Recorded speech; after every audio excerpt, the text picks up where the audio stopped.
না, মেলা দেওয়া জায়েজ আছে, কিন্তু মেলাতে যতগুলো মেলা বসেছে জিলাপি ফলমূল বিক্রি করছে, এগুলো কি বসা বা বিক্রি করা খাওয়া হারাম? মেলা জায়েজ? আপনি কি শেখ, না, মেলা কাকে বলে? না আপনি শুনেন, ইব্রাহিম আলাইহিসসালামের যুগে মেলা বসেছিল, সেখানে মূর্তি পূজার মেলা হচ্ছিল। এখানে মূর্তি পূজার মেলা হয় না। আপনি ডাঁটেন যে ওয়াজ হচ্ছে, ওয়াজের মাহফিলে আসেন, আপনি মেলা কেন বলছেন? আচ্ছা, এগুলো কি মেলা নয়? না, মেলা ওটাই বুঝি, মেলা ওটাই বুঝি। থামেন, মেলার অর্থটা বোঝান আগে আপনি। আপনি একটু চুপ করেন, আপনি একটু চুপ করেন, আপনি একটু চুপ করেন।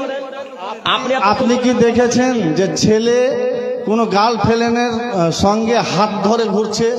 হাজার হাজার নারী পুরুষের সাথে ঘুরছে, হাত ধরে ঘুরেনি, হাত ছেড়েই ঘুরেছে। আপনি কোনো ইলজাম লাগাচ্ছেন? যেখানে বিবাহের অনুষ্ঠানে নারী পুরুষ একসাথে বসে খেতে পারে না, সেখানে নারী পুরুষ একসাথে চলাচল করে, সেটা কিভাবে মেলা না হতে পারে? তাই না শেখ? এ ভাইরা, আপনারা কথা বুঝতে পারছেন? বিবাহের অনুষ্ঠানে একসাথে নারী পুরুষ যদি বসে না খেতে পারে, তাহলে মেলাতে একসাথে নারী পুরুষ কিভাবে ঘুরতে পারে? একটা পুরুষ আর একটা নারীকে কিভাবে ধাক্কা মারতে পারে? তো আমাদের শেখ কিভাবে বলছেন এটা মেলা নয়? যত পুরুষ নারী আজকে ঘোরাঘুরি করছে, যদি আজকে 10টা পুরুষে একটা কন্যাকে ধাক্কা মারে, একটু চাচা আপনি বুঝতে পারেননি কথা, আপনাকে বলছি, আপনার মেয়েকে যদি আজকে 10টা ছেলেদের ধাক্কা মারে, 10টা ছেলে যত পাপী, আপনার মেয়ে একাই তত পাপী, আপনি একাই তত পাপী। বলেন তো দেখি, আপনার মেয়ে কত পাপী? আপনার স্ত্রীকে যদি আজকে 20টা লোকে ধাক্কা মারে, 20টা লোক যত পাপী, আপনার স্ত্রী একাই তত পাপী, আপনি একাই তত পাপী। বলেন তো দেখি, আপনার স্ত্রী কত পাপী? আপনার স্ত্রীকে আজকে 20টা লোকে ধাক্কা মেরেছে, আপনার তো খারাপ লাগেনি।